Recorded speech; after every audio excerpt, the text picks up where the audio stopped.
پچھلے دنوں ہندوستان کے اندر جو بہار کے وزیر اعلیٰ ہیں نتیش کمار، انہوں نے ایک مسلمان ڈاکٹر کو ایوارڈ دیتے ہوئے اس کے منہ سے حجاب کھینچ لیا۔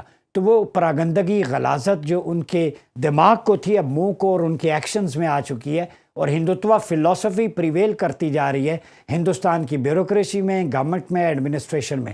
اور یہ ریڈیکل اپروچ، فینیٹک ٹرینڈ جو ہے وہ ہندوستان کو میرے خیال میں تباہی کے گڑھے کی طرف لے کے جا رہا ہے۔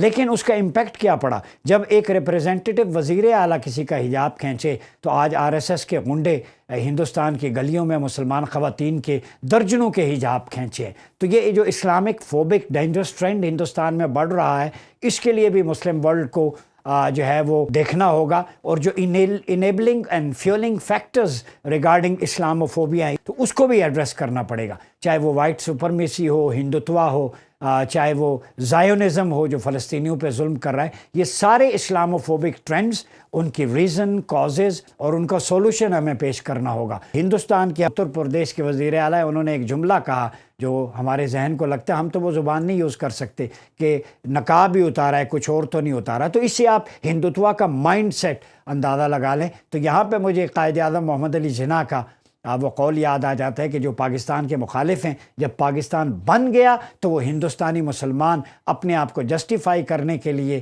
لائلٹی پروف کریں گے ہندوتوا کی گورنمنٹ کے آگے۔